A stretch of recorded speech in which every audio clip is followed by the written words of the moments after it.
Quand on parle de la santé mentale, c'est très difficile de savoir où commencer. Si on faisait une recherche Google, on aurait plus que 250 millions de résultats. Ces résultats nous donneraient une variété d'informations. Diagnostic, problème, ce qu'on devrait dire ou ce qu'on devrait éviter de dire. Tant d'informations devient quand même compliqué. En réalité, la santé mentale fait référence aux pensées, aux émotions et à la façon dont on interagit avec les autres. C'est à la fois les émotions positives et les émotions et les pensées qui sont plus difficiles à discuter l'un avec l'autre. Pour les adolescents, l'anxiété, la dépression, l'ADHD, le trouble du comportement alimentaire, l'abus de substances et le trouble obsessionnel compulsif sont quelques-uns des problèmes les plus courants qui ont un effet négatif sur leurs sentiments, leurs pensées et leur comportement. Environ 20% des jeunes Canadiens sont affectés par ces difficultés. Et ces difficultés peuvent causer un problème envers relever les défis de la vie quotidienne. Les maladies mentales sont quand même effrayantes.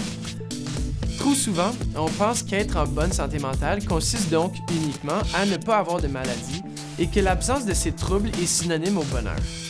On catégorise les difficultés mentales et les maladies mentales avec le chemin envers être malheureux. Ensuite, en voulant aider, on essaie de trouver un moyen de déplacer la personne du côté gauche de la ligne vers la droite, de réparer la maladie mentale pour eux ou peut-être de les conseiller comment se réparer soi-même. Je pense qu'on se met beaucoup plus de pression sur nous-mêmes et sur les jeunes qui n'est pas nécessaire. On investit toute notre énergie à changer quelque chose, ce dont on n'a pas le pouvoir de se débarrasser. Je veux vous dire qu'il y a une autre façon de voir la santé mentale et les maladies mentales. Essayez de voir les choses d'un autre point de vue. Un chercheur, Dr. Corey Keyes, nous dit que la vie est vécue sur une ligne verticale et non seulement horizontale. La ligne s'étend entre languir, qui est souffrir, et s'épanouir.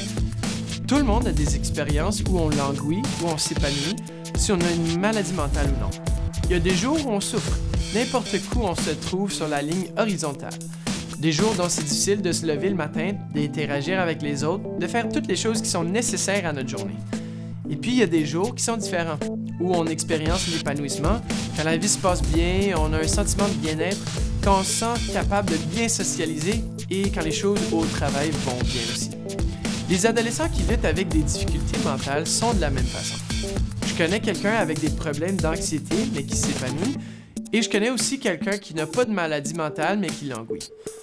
La qualité de vie ne doit pas être déterminée par un diagnostic ou par une difficulté. Pour chacun d'entre nous, apprendre à entrer dans la vie que Jésus a promis implique apprendre ce qu'il faut pour prospérer, peu importe où nous sommes assis sur le spectrum de la maladie mentale. Cette idée, languir, fleurir, aide à trouver un terrain d'entente mutuelle et à réaliser qu'on peut aider à progresser vers la découverte de l'épanouissement au milieu de toutes les difficultés auxquelles on fait face tout au cours de la vie.